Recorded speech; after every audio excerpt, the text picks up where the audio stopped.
My name is Madison Brooks. I am 40 years old, and I live in a quiet suburban neighborhood in the United States. I held the small, black velvet box tight in my hand. My palm was sweating. Inside that box were the keys to a brand new Ford truck. It cost me $40,000. I had saved for 2 years to buy it. I looked across the dinner table at my nephew, Dylan. It was his 20th birthday. He was laughing with his friends, ignoring me like he usually did. I took a deep breath. I thought this gift would finally fix things. I thought it would make him see me. I stood up and handed him the box. The room went quiet. He opened it and saw the silver keys glinting under the lights. His eyes went wide for a second, but he didn't say thank you. He didn't come to hug me. Instead, he slowly raised his beer bottle high in the air. He looked right at me with a cold, cruel smirk, then he announced it to the whole table. "My idiot aunt thinks she can buy respect." My sister laughed. My brother-in-law laughed. The whole room erupted in laughter. They weren't laughing with me. They were laughing at me. In that moment, the love I had held for them didn't break.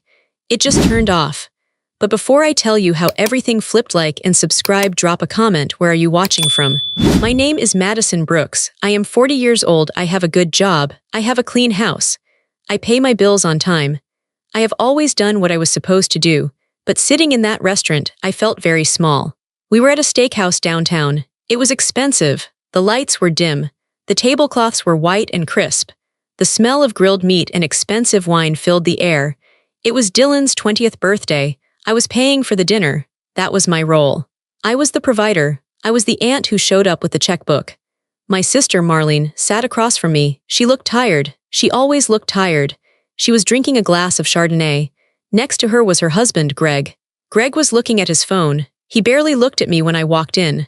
That was normal. And then there was Dylan. He sat at the head of the table. He looked handsome. He had Marlene's eyes and Greg's jawline. He was wearing a shirt I had bought him for Christmas. He looked like a man, but he didn't act like one.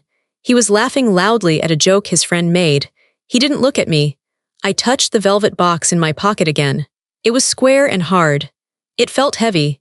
Inside were the keys to a Ford F-150. It was black. It had leather seats. It had a powerful engine. It was parked outside, around the corner. I had told the valet to keep it ready. I had spent 2 years saving for this truck. I didn't go on vacation. I didn't buy new clothes. I drove my old sedan that rattled when I went over 60 miles an hour. I did all of this for Dylan. Why? Because I wanted him to respect me. It sounds sad when I say it out loud, but it is the truth. I wanted to buy my way into his heart. I thought if I gave him something big, something huge, he would finally stop seeing me as a joke. He would see me as his aunt who loved him. The waiter cleared the plates. The conversation was loud. Dylan was telling a story about his college classes. He was failing 2 of them. He laughed about it. "The professor is a total loser," Dylan said. "He actually expects me to read the book." Greg laughed. "Good luck with that, son." Marlene smiled. She didn't correct him. She never corrected him. I cleared my throat. My heart was beating fast. It was thumping against my ribs. "Dylan," I said. He didn't hear me. He was busy pouring more beer into his glass. "Dylan," I said a little louder. He turned his head slowly. He looked annoyed. "What, Aunt Maddie?" He hated calling me Madison. He called me Maddie because he knew I didn't like it. It made me sound like a child. "I have something for you," I said. I tried to keep my voice steady. I tried to sound confident. "Happy birthday." I pulled the black velvet box out of my pocket. I placed it on the white tablecloth. It looked very dark against the white fabric. The table went quiet. Dylan's friend stopped talking. Marlene put down her wine glass. Greg finally looked up from his phone. Dylan reached out. His hand was large. He picked up the box. He shook it a little. "What is it?" he asked. "Jewelry. Did you get me a necklace, Maddie?" His friend snickered. "Just open it," I said. He popped the lid open. The light from the chandelier hit the silver keys. They shined. There was a Ford logo on the keychain. Dylan froze. He stared at the keys. For 1 second, just 1 second, I saw shock on his face. I saw the little boy he used to be. The little boy I used to babysit. The boy I used to read stories to. "Is this real?" he asked. "It's parked outside," I said. I smiled. I felt a rush of hope. "It's a brand new F-150. It's all yours." "I paid for the insurance for the first year too," Marlene gasped. "Madison, you didn't." "I did," I said. "I wanted to help him get a fresh start, for his jobs, for school." I waited. I waited for the smile. I waited for him to jump up. I waited for the hug. I imagined him coming around the table and squeezing me tight. I imagined him saying, "Thank you, Aunt Madison. You are the best." But he didn't move. The shock on his face faded. It was replaced by something else, a smirk, a cold, ugly smirk. He closed the box. He tossed it onto the table. It made a dull thud. He picked up his beer bottle. He raised it high in the air like he was making a toast. He looked right into my eyes. His eyes were empty of love. They were full of mockery. "To my Aunt Madison," he announced. His voice was loud. Everyone in the restaurant could hear him. "My idiot aunt thinks she can buy respect." The silence that followed lasted only a second. Then the laughter started. It started with Dylan, a loud, barking laugh. Then his friends joined in. They slapped the table. Then Greg chuckled. He shook his head like it was just boys being boys. And then the worst part. Marlene laughed, my own sister. The woman I had supported through her divorce, through her financial troubles, through everything. She put her hand over her mouth and giggled. "Oh, Dylan," she said, "you are terrible." She didn't say stop, she didn't say that is cruel. She said you are terrible in a way that meant you are funny. I sat there. I felt frozen. My hands were in my lap. I dug my fingernails into my palms. It hurt, but the pain in my chest was worse. They were laughing at me. I had just given him a $40,000 gift, and he called me an idiot, and they laughed. Suddenly, the past 20 years came rushing back to me. This wasn't new. This wasn't a mistake. This was how it always was. I remembered the Christmas dinner 3 years ago. I was single. I had been single for a long time. I focused on my career. I was an accountant. I was good at my job. I made good money. But to them, I was just a sad, lonely woman. At that Christmas dinner, Dylan had made a joke. "Aunt Maddie is married to her spreadsheets," he had said. "She probably cuddles with a calculator at night." The whole family had laughed then, too. "It's just a joke, Madison," Marlene had said when she saw my face. "Don't be so sensitive. He's just teasing." I remembered the time I brought a date to a barbecue. His name was Mark. He was a nice man. He was quiet. Dylan was 17 then. He spent the whole afternoon making fun of Mark's shoes. He made fun of the way Mark ate his corn. Mark never called me back. "He was too sensitive," Marlene had said. "If he can't take a joke from a teenager, he isn't man enough for you." They always blamed me. If I was hurt, I was too sensitive. If I got angry, I was crazy. If I cried, I was dramatic. Dylan was the golden boy. He could do no wrong. When he failed his driving test the first time, it was the instructor's fault. Marlene said the man was biased. When he got caught drinking at school, it was his friend's fault. Marlene said they pressured him. When he lost his first job for being late, it was the boss's fault. Marlene said the boss was a tyrant. He was never responsible. He was never held accountable. And I was always the punchline. I looked at him now. He was 20 years old. He was an adult. He wasn't a child anymore. There were no excuses left. He was still holding the beer. He was grinning at his friends. He looked proud of himself. He thought he had won. He thought he had taken my gift and humiliated me at the same time.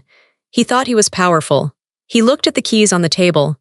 "Thanks for the wheels, though," he said, not looking at me. "I'm gonna look sick in that truck." "Yeah, you will," his friend said. "We can take it to the lake this weekend." "Totally," Dylan said. "We are going to trash that thing." He laughed again. "Trash it, it's free, right?" My heart stopped beating fast. It slowed down. It went very cold. I looked at Marlene. She was wiping tears of laughter from her eyes. She caught my eye. She saw that I wasn't laughing. "Oh, come on, Madison," she said. Her voice was dismissive. "Don't look like that. He's just happy. He loves the truck. He's just being Dylan." He's just being Dylan. That was the sentence that had ruined him. That was the sentence that had ruined our relationship. I looked at the food on my plate. I had ordered the salmon. I hadn't taken a single bite. I looked at the wine in my glass. I hadn't taken a sip. I realized something then. I was the one who taught them how to treat me. I had allowed this. I had laughed along in the past because I wanted to belong. I had accepted their apologies when they weren't real. I had kept giving them gifts, money, and time, hoping they would value me. But you cannot buy respect. Dylan was right about that. You cannot buy respect from people who enjoy hurting you. The waiter came back to the table. "Is everything okay here?" he asked. He looked confused by the laughter and my stone-cold face. "Everything is great," Dylan said. "My aunt just told a really funny joke." He pointed at me with his beer bottle. "She's a comedian." I looked at the waiter. I didn't smile. "Check, please," Greg said. "Oh no," Marlene said. Madison is getting this, right, Madison? It's her treat. She smiled at me. It was a greedy smile. She expected me to pay for the $300 dinner where they mocked me. She expected me to pay for the privilege of being insulted. I looked at the check folder the waiter placed on the table. It sat next to the velvet box. I looked at my hands. They were steady now. The shaking had stopped. I thought about the truck parked outside. It smelled like new car. It had 0 miles on it.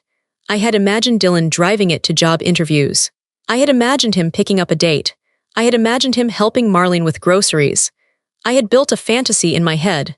A fantasy where my family was kind. A fantasy where my generosity was appreciated. But reality was sitting right in front of me. Reality was a 20-year-old boy with a smirk drinking beer and calling me an idiot. I took a deep breath. The air in the restaurant felt thin. I stood up. My chair scraped against the floor. It was a loud sound. Marlene looked up. "Where are you going?" "The bathroom." I didn't answer. I reached for my purse. I put the strap over my shoulder. "Madison?" Marlene asked. Her voice changed. It wasn't laughing anymore. It was confused. I looked at Dylan. He was still smiling, but the smile was faltering a little. He looked at me standing there. "What's up, Maddie?" he asked. "You leaving?" I didn't say a word. I didn't scream. I didn't cry. I didn't flip the table. I simply turned my back on them. "Madison," Marlene called out. "Wait, the bill." I kept walking. I walked past the other tables. I walked past the happy families celebrating birthdays. I walked past the couples holding hands. I heard Marlene's voice rising. "Madison, you can't just leave. We ordered dessert." I reached the heavy wooden doors of the restaurant. I pushed them open. The night air hit my face. It was cool. It was crisp. It felt like freedom. I walked to the valet stand. The young man smiled at me. "Leaving already, ma'am?" he asked. "Yes," I said. My voice was calm. It surprised me how calm it was. "Do you want me to get the truck?" he asked. "The new one?" I looked down the street. I saw the black F-150 parked under a street lamp. It looked beautiful. It looked powerful. "No," I said. "I have the keys." I didn't have the keys. The keys were on the table. But I had the spare key in my purse. I always kept a spare, just in case. "Actually," I said to the valet, "I'm going to walk for a minute. My sister will handle the bill inside." I lied. I knew Marlene didn't have the money. Greg's credit card was maxed out. I knew this because I did their taxes. They would be stuck with the bill. They would have to scramble. They would be embarrassed. For the first time in my life, I didn't care. I walked away from the restaurant. I walked into the darkness of the parking lot. I could still hear the faint sound of laughter coming from inside, but I knew it would stop soon. It would stop as soon as the waiter brought the credit card machine. I walked to my old sedan. I got in. I sat in the driver's seat. It was cold. The seats were worn. I put my hands on the steering wheel. I looked at the restaurant entrance. I waited. 5 minutes passed. Then 10. Then I saw the doors fly open. Marlene came out. She was holding her phone to her ear. She looked frantic. She was looking around the parking lot. Greg followed her. He looked angry. He was waving his arms. Dylan came out last. He was holding the velvet box. He looked confused. I watched them. I was hidden in the shadows. They couldn't see me. They were looking for me. They wanted me to fix it.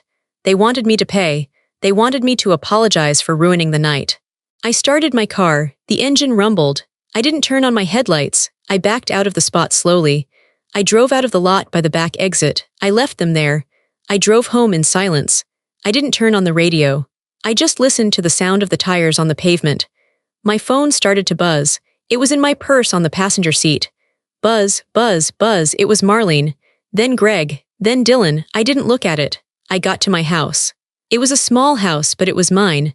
I had paid for it myself. It was quiet. I walked into my kitchen. I poured myself a glass of water. I stood by the window and looked out at my backyard. The phone was still buzzing in my purse. I felt something strange. I checked myself.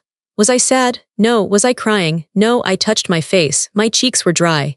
Usually, after a family dinner, I would be crying. I would be wondering what I did wrong. I would be planning how to apologize. But tonight, I felt nothing. It was a cold, hard feeling. It was like a switch had been flipped. I had spent 40 years trying to be good. I had spent 40 years trying to be loved. And tonight, I realized it was a waste of time. They didn't love me. They loved what I gave them. They loved that I was a punching bag. They loved that I was an ATM. I took a sip of water. It was cool and refreshing. I looked at the clock on the stove. It was 10 p.m. They would be home soon. Dylan would be driving the truck. He would be showing it off to his neighbors. He would be laughing about how his idiot aunt stormed out but left the truck behind. He thought he had won. He thought the truck was his. He was wrong. I set the glass down on the counter. I went to my bedroom. I took off my nice dress. I put on a pair of black jeans and a black hoodie. I put on my sneakers. I sat on the edge of my bed. I waited. I needed to wait until they were asleep. I needed to wait until the alcohol settled in their systems. I checked my phone. 17 missed calls. 3 text messages. Marlene, where are you? You stuck us with the bill. Marlene, call me now, this is so selfish. Greg, Dylan is upset. You ruined his birthday. I stared at the messages. I ruined his birthday. I laughed. It was a short, dry sound. I looked at the time. 11:30 p.m. Not yet. I lay down on the bed and stared at the ceiling. I replayed the dinner in my mind. My idiot aunt thinks she can buy respect. The words echoed in my head. No, Dylan, I thought, you can't buy respect. But you can definitely lose it. And he had lost it. He had lost me. At 2:45 a.m. I sat up. The house was silent. The neighborhood was silent. I grabbed my keys, not my car keys. The spare key to the F-150. I walked out to my car. I drove quietly through the empty streets. Marlene and Greg lived 5 miles away. It was a nice neighborhood. I had helped them with the down payment on their house 10 years ago. They had never paid me back. I turned onto their street. It was dark. Most of the houses had their porch lights off. I saw it immediately. The black Ford F-150 was parked in their driveway. It was parked crookedly. Dylan had done a bad job parking it. One wheel was on the grass. I parked my car 2 houses down. I turned off the engine. I pulled my hood up over my head. I walked down the sidewalk. My footsteps were silent. I reached their driveway. The house was dark. They were asleep. I walked up to the truck. I touched the cold metal. It was a beautiful machine. It didn't deserve to be driven by a boy who mocked the person who bought it. I pressed the unlock button on the remote. The lights flashed. The locks clicked open. I froze. I waited to see if a light would turn on in the house. Nothing. I opened the driver's door. I climbed in. It still smelled like the dealership. I put the key in the ignition. I turned it. The engine roared to life. It was loud. I held my breath. I put it in reverse. I backed out of the driveway. I didn't turn on the headlights yet. I swung the truck onto the street. I shifted into drive. I pressed the gas. I drove away. I didn't look back at the house. I just drove. I drove the 5 miles back to my house. I pulled the truck into my garage. It was a tight fit, but I made it. I turned off the engine. The garage was suddenly very quiet. I got out. I closed the garage door. The heavy metal door slid down, shutting out the world. I was alone in the garage with the truck. I went to my tool bench. I grabbed a wrench. I popped the hood of the truck. I disconnected the battery. Then I grabbed a large canvas tarp I used for painting. I threw it over the truck. I covered it completely. It looked like a large, shapeless lump in my garage. I dusted off my hands. I went back inside my house. I locked the door. I went into the kitchen and made myself a cup of tea. I sat at the table and drank it. It was 3:30 a.m. I felt a sense of peace I hadn't felt in years. I knew what was coming. I knew the storm that would hit in the morning. They would wake up. Dylan would look out the window. The truck would be gone. They would panic. They would call the police. They would think it was stolen. And then they would remember the spare key. They would remember me. My phone was on the table. It was silent for now. But I knew the explosion was coming. I finished my tea. I rinsed the cup. I went to bed. I slept better than I had in 20 years. I woke up at 7 a.m. The sun was shining through my curtains. For a moment, I forgot what had happened. I felt rested. Then I looked at my phone. The screen was full of notifications. It was a solid wall of text. 65 missed calls, 42 text messages, 12 voicemails. They were all from Marlene, Greg, and Dylan. I scrolled through them. The tone changed from confusion to anger to pure rage. Marlene, 11:45 p.m. Madison, pick up. This isn't funny. Greg, 12:30 a.m. The truck is gone. Did you take it? That is theft. Dylan, 1:15 a.m. You are a psycho. Bring my truck back right now or I'm calling the cops. Marlene, 2 a.m. We know you took it. The valet said you had a key. How dare you? He is devastated. I put the phone down. I didn't reply. I didn't feel guilty. I went to the kitchen and started the coffee maker. I could hear the birds singing outside. It was a beautiful morning. I was pouring my first cup of coffee when the pounding started. Bam, bam, bam, it was my front door. The house shook with the force of it. Madison, open this door. It was Dylan. I didn't rush. I took a sip of coffee. I walked slowly to the living room. Through the window, I saw him. He was wearing the same clothes as last night. He looked disheveled. His face was red. He pounded again. I know you're in there. I see your car. I unlocked the deadbolt and opened the door. Dylan stood there. He was breathing hard. His hands were balled into fists. He looked at me with pure hatred. Where is it? He screamed. He didn't say hello. He just screamed. Good morning, Dylan, I said calmly. Don't give me that, he spat. Where is my truck? I know you took it. You stole my property. I leaned against the doorframe. It's not your property, Dylan. The title is in my name. I bought it. I paid for it. And last night you made it very clear what you think of me. He stepped closer. He was tall, over 6 feet. He used his height to intimidate people. He loomed over me. I was joking, he yelled. God, you are so sensitive. It was a joke. Everyone laughed. Why do you have to be such a drama queen? I don't find it funny, I said. And I don't give $40,000 gifts to people who call me an idiot. His face twisted. You are an idiot. You're a sad, lonely old woman who thinks she can buy people because she has no life. No one likes you, Madison. Mom tolerates you because you pay for things. Dad thinks you're weird, and I think you're pathetic. The words hit me like stones. They were the things I had always feared they thought. Now he was saying them out loud. Give me the keys, he demanded. He held out his hand. Now, no, I said. He grabbed my arm. His grip was tight. It hurt. I said, give me the keys, he shouted. He shook me. I looked at his hand on my arm. Then I looked at his eyes. There was no love there. There was only entitlement. He thought he could hurt me and I would just take it. He thought I was weak. I wasn't weak anymore. I pulled my arm back. I didn't pull away in fear. I pulled back to wind up. I slapped him. It was a hard slap. My palm connected with his cheek with a loud crack. He stumbled back. He let go of my arm. He touched his face, looking at me in total shock. His mouth hung open. I had never hit him. I had never hit anyone. Get off my porch, I said. My voice was low. It was steady. And do not ever touch me again. You hit me, he stammered. He looked like a child suddenly. I am done, Dylan, I said. I am done paying. I am done listening. I am done being the punching bag. The truck is mine. You aren't getting it. Now leave, or I will call the police and tell them you assaulted me. He stared at me for a long moment. He was trying to find the old Madison, the one who would apologize, the one who would cry. He didn't find her. You're crazy, he muttered. He backed down the steps. You're actually crazy. Goodbye, Dylan, I said. I closed the door in his face. I locked the deadbolt. My hand was stinging. My heart was racing, but I didn't cry. I went back to the kitchen and finished my coffee.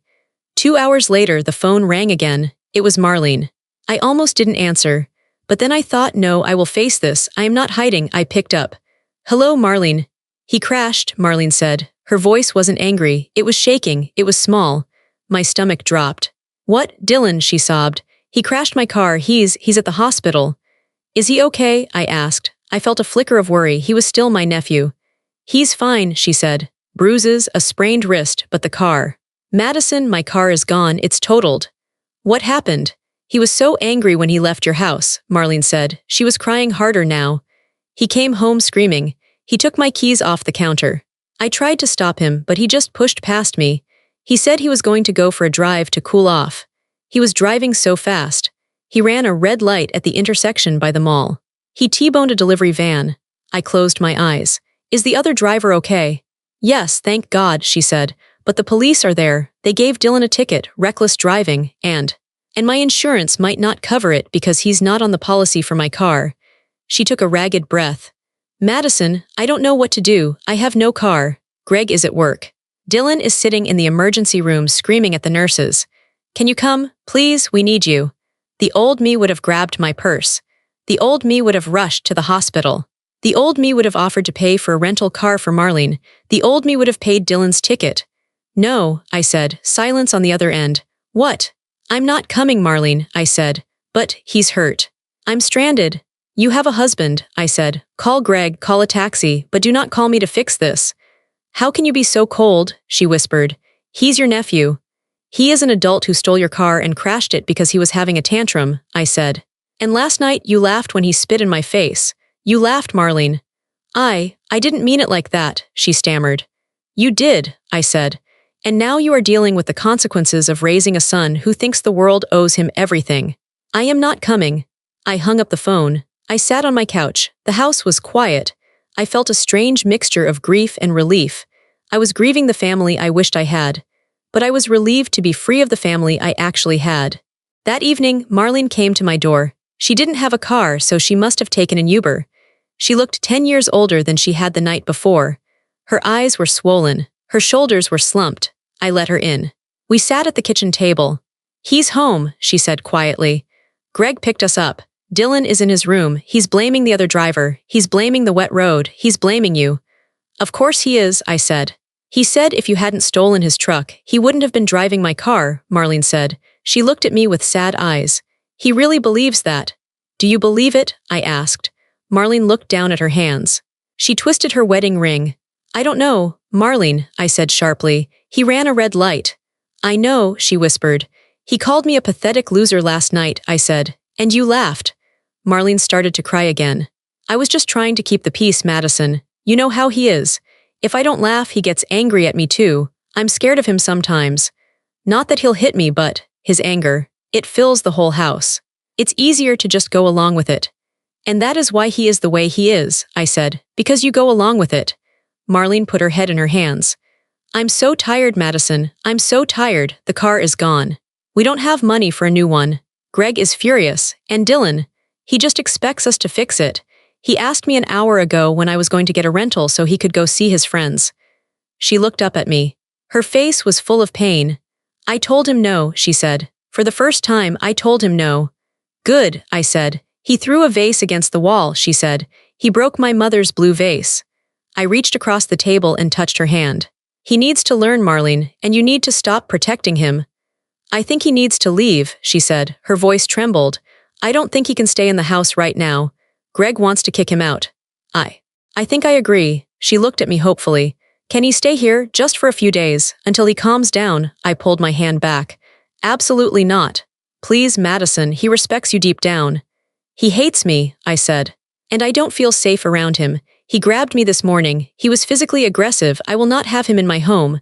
Marlene looked shocked. "He grabbed you?" "Yes." Marlene slumped back in her chair. "Oh God. What have we done?" "You didn't do it alone," I said, "but you have to stop it now." She nodded slowly. You're right. She stood up. "I should go. Greg is waiting for me." She walked to the door. She paused and looked back. "I'm sorry, Madison, about the dinner. You didn't deserve that." "No," I said, "I didn't." "Dylan didn't stay at home. Greg kicked him out that night. He didn't come to me. He knew that bridge was burned. Instead, he went to Aunt Valerie. Valerie was our father's younger sister. She lived in a bungalow on the other side of town. She was the cool aunt. She burned sage to clear negative energy. She collected crystals. She believed that rules were oppressive constructs. She had always told Dylan that he was a free spirit who shouldn't be tied down by conventional expectations. She was the enabler's enabler.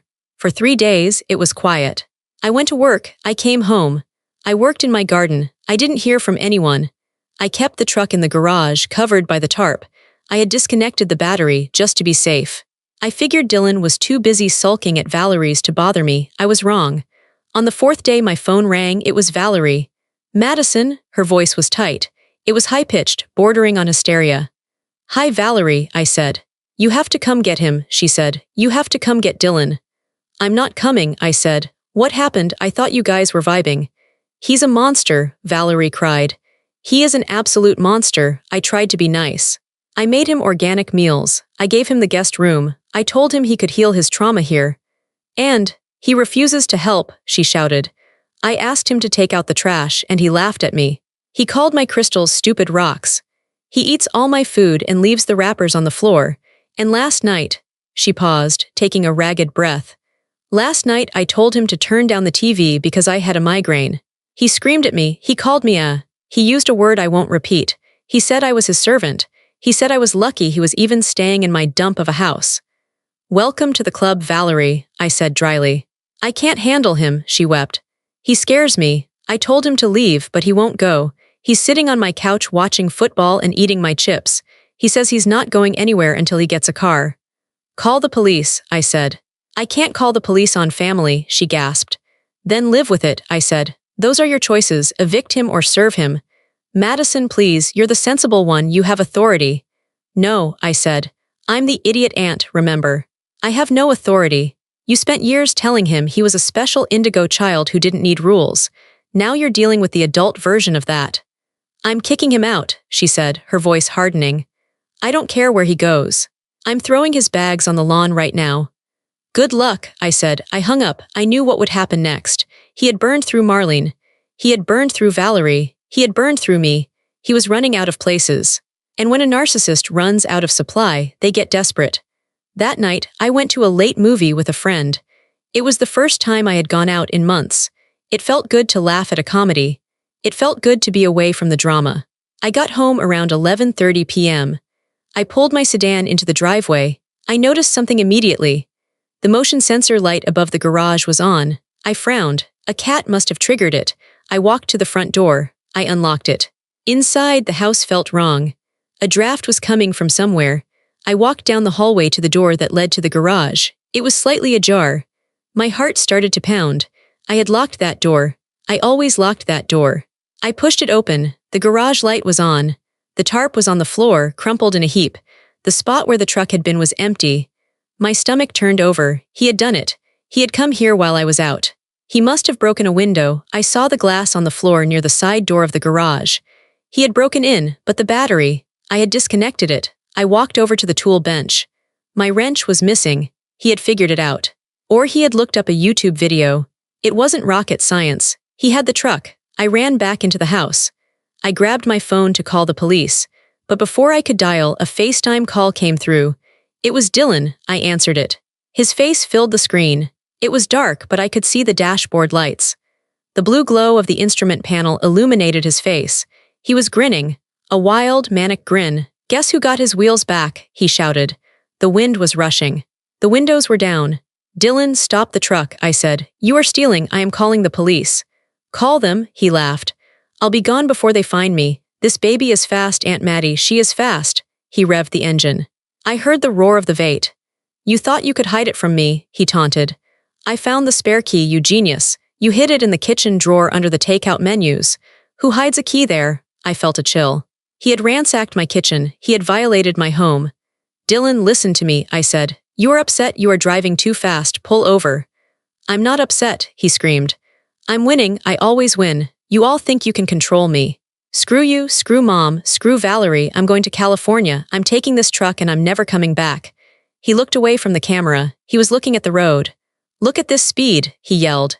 80. 90. Dylan, slow down, I shouted. It's wet out. Shut up, he screamed at the phone. He looked back at the camera. His eyes were wide and crazy. You can't tell me what to. Suddenly, his eyes went wide. Not with anger, but with fear. The phone shook violently. OSH, I heard the screech of tires. It was a long, terrible sound. Then the world on the screen spun. I saw a flash of guardrail. I saw the night sky. I saw sparks. There was a deafening crunch of metal. The sound of glass shattering. Then silence. The image on the phone was black. Dylan, I whispered, no answer. Dylan, I screamed. Silence. Then a faint groaning sound. I hung up. I dialed 911. My hands were shaking so hard I dropped the phone twice. My nephew, I gasped to the operator. He crashed. He was on the highway. I think he's near the exit 4 ramp, please. I drove to the hospital. I didn't want to go, but I had to. I was the owner of the vehicle. I was the witness. When I arrived, Marlene and Greg were already there. They were sitting in the waiting room. Marlene was sobbing into a tissue. Greg was staring at the floor. They looked up when I walked in. Marlene didn't hug me. She just looked at me with dull, empty eyes. He's alive, Greg said. His voice was flat. Broken leg, broken ribs, concussion, but he's alive.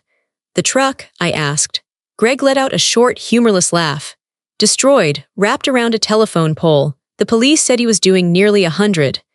I sat down in a plastic chair. I felt numb. A nurse came out a few minutes later. Family of Dylan Brooks. Yes, Marlene said, standing up. He's awake, the nurse said. He's on a lot of pain medication, but he's lucid. You can see him for a moment. We walked into the room. It smelled like antiseptic. The lights were harsh. Dylan was lying in the bed. His leg was in a cast. His face was swollen and purple. He had a bandage around his head. He opened his eyes. He saw Marlene. Then he saw me. The hate in his eyes hadn't gone away. It was just groggy now. "Hi, baby," Marlene whispered. She reached for his hand. He pulled his hand away. He looked straight at me. "She did this," he rasped. His voice was weak, but the venom was there. He pointed a shaking finger at me. "She took everything from me," he told the nurse who was checking his IV. "My aunt. She stole my truck. She made me crazy. It's her fault." The nurse looked at me awkwardly. "He's confused," Marlene said quickly. "I'm not confused," Dylan shouted. He tried to sit up but winced in pain. "She ruined my life. Get her out of here. Get her out." The monitor started beeping faster. "Ma'am, I think you should leave," the nurse said to me gently. "He needs to stay calm." I looked at Dylan. He was 20 years old. He was broken in a hospital bed. He had destroyed 2 cars in 3 days. He had alienated everyone who loved him. And he was still pointing the finger at me. He couldn't see it. He truly couldn't see that he was the problem. I looked at Marlene. She wasn't defending him this time. She was just crying silently. "I'm leaving," I said. I walked to the door. I paused and looked back at him. "I didn't take anything from you, Dylan," I said calmly. "You threw it all away." I walked out of the hospital room. I walked out of the hospital. I stepped into the cool night air. I didn't have a truck anymore. I didn't have a nephew anymore, not really. But for the first time in my life, I felt completely free. The weeks after the crash were a blur of paperwork and silence. My beautiful truck was gone. It was a total loss. The insurance company called me every day. The police called me. They asked if I wanted to press charges for theft. Technically, he had stolen it. He broke into my house. He took the key. He drove it without permission. I could have sent him to jail. I sat with the phone in my hand for a long time. I thought about him in that hospital bed. I thought about the hate in his eyes. "No," I told the officer. "I won't press charges, but I want a restraining order." It was the hardest thing I ever did, but I had to do it. I had to draw a line in the sand that was so deep he couldn't cross it. Dylan was discharged from the hospital 3 days later. He was on crutches. He had a cast on his leg and a brace on his neck. He called Marlene to pick him up. She didn't go, she told me about it later. She sat in her living room, staring at the phone while it rang. It rang and rang. "I wanted to pick it up," she told me. My hand was shaking. "I wanted to go get him and bring him home and make him soup. That's what I've always done." "Why didn't you?" I asked. "Because I remembered his face," she said. "I remembered him screaming at the nurse. I remembered him blaming you. And I realized, if I bring him home now, he will never change. He will kill someone next time, or himself." So Dylan took a taxi from the hospital. He didn't have anywhere to go. He went to his best friend, Kyle's house. Kyle was the one who had laughed the loudest at the dinner. Kyle let him sleep on the couch for 2 days. Then, Dylan started bossing Kyle around. He demanded Kyle bring him food. He complained that Kyle's apartment was too small. He made fun of Kyle's girlfriend. Kyle kicked him out on the 3rd day. Dylan went to another friend. He lasted a week there. He got caught stealing money from the friend's wallet to buy cigarettes. He was kicked out again. Every bridge he had built, he burned. He burned them with his arrogance. He burned them with his selfishness.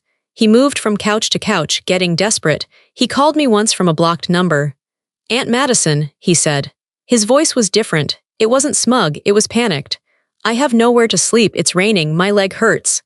I stood in my kitchen, the same kitchen he had ransacked. "I can't help you, Dylan," I said. "You're going to let me sleep on the street?" he cried. "I'm family." "Family treats people with respect," I said. "You made your choices, you need to figure this out." I hung up. Then I cried for an hour. It hurts to be tough. It hurts to say no to someone you love. But I knew that saying yes would be worse. Saying yes would be participating in his destruction. A month passed. The silence in the family was heavy. Marlene stopped running. She stopped fixing. For the first time in 20 years, she just sat still. She came over to my house one rainy Tuesday. We sat on my back porch, watching the rain hit the grass. "I haven't heard from him in 4 days, she said softly. "He's figuring it out," I said. "Or he's dead in a ditch," she said. Her voice broke. "He's a survivor, Marlene," I said. "He's smart when he wants to be. He just never had to use his brain because we did all the thinking for him." Marlene took a sip of her tea. She looked older. The lines on her face were deeper, but there was a clarity in her eyes I hadn't seen before. "I messed this up, didn't I?" she asked. It was a whisper, but it was the loudest thing she had ever said. I looked at her. I didn't want to hurt her, but I couldn't lie, not anymore. "We all played a part," I said. "But yes, you taught him that he was the center of the universe. You taught him that rules didn't apply to him." She nodded. Tears rolled down her cheeks. I thought I was loving him, she said. I thought being a good mother meant protecting him from pain. I didn't want him to struggle like we did growing up. Struggle is how we learn, I said. You took away his lessons. Every time he fell, you caught him, so he never learned how to stand up. I see that now, she said. I see it every time I look at the empty driveway where my car used to be. I see it every time I look at Greg, who won't even say Dylan's name anymore. She reached out and took my hand. I'm sorry, Madison, she said. I'm sorry I let him treat you like that. I'm sorry I laughed, I was weak. I was afraid of his temper, so I sacrificed you to keep him happy. I know, I said. I promise you, she said, squeezing my hand. It stops. If he comes back, it will be different. I won't be that mother anymore.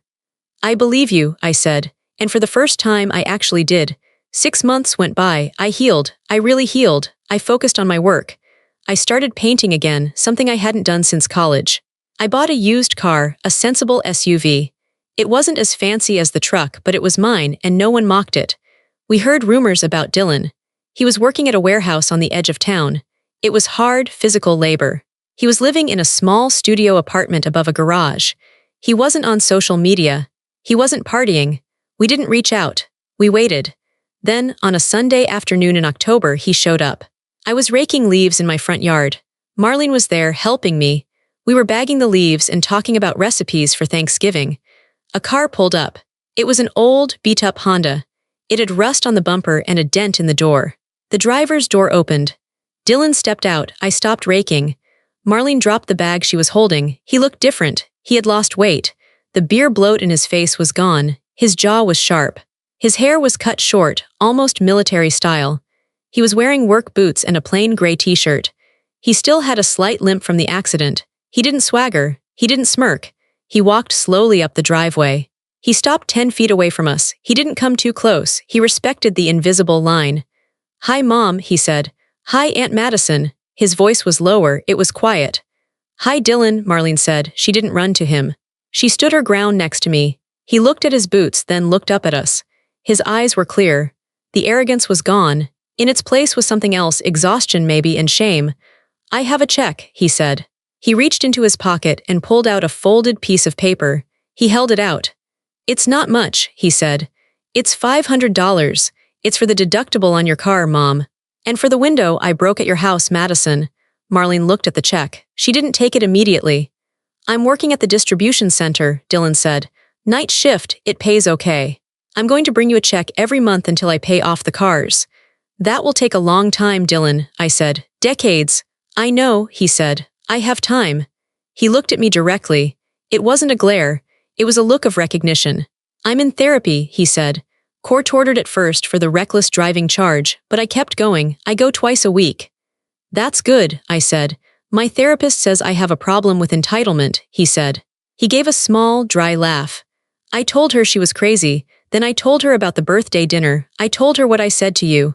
He paused. He swallowed hard. She asked me why I thought it was funny to hurt the person who was trying to help me. I didn't have an answer. I've been trying to find the answer for 3 months. Have you found it? I asked.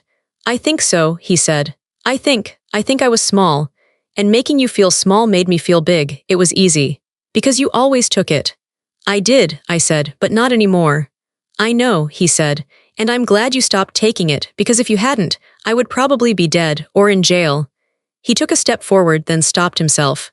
He placed the check on the hood of my car. I'm not asking for forgiveness, he said. I don't deserve that yet. I'm just asking for a chance to pay you back. I want to be accountable. That's the word my therapist uses. Accountability. Marlene stepped forward then. She picked up the check. She looked at it. It was signed in his handwriting. Thank you, Dylan, she said. Can I come for Thanksgiving? He asked. He looked like a little boy again for a second, hopeful and scared. Marlene looked at me. It was her decision, but she was checking with me. She was respecting my boundary. I looked at Dylan. I didn't feel the old anger. I didn't feel the need to punish him. I saw a young man who had hit the bottom and was trying to climb out. You can come for dessert, Marlene said firmly. We are having dinner at 4 o'clock. You can come at 6 o'clock. If you are sober and if you are respectful. It wasn't a yes. It was a conditional invitation. It was a boundary. Dylan nodded. He looked relieved. Okay, 6 o'clock, I can do that. He turned to leave. He walked back to his rusty car. He opened the door, then looked back at me. Aunt Madison? Yes, I like the truck, he said. It was a beautiful truck. I'm sorry I trashed it. I'm really sorry. It was just metal, Dylan, I said. You can replace metal, you can't replace people. I know that now, he said. He hesitated. Are we good? I thought about it. I thought about the pain. I thought about the slap. I thought about the laughter in the restaurant. We weren't friends. We weren't close. The trust was gone, and it would take years to build it back. It might never be what it was before. But the hate was gone. The cycle was broken. We were standing on new ground. It was hard ground, but it was honest. I looked him in the eye. We're getting there, I said. He nodded. He got into his car. He drove away slowly, using his turn signal. I watched him go. Marlene put her arm around my shoulder. We're getting there, she repeated. We picked up the leaf bags. We went back to work. The air was crisp and cool. It felt like a fresh start.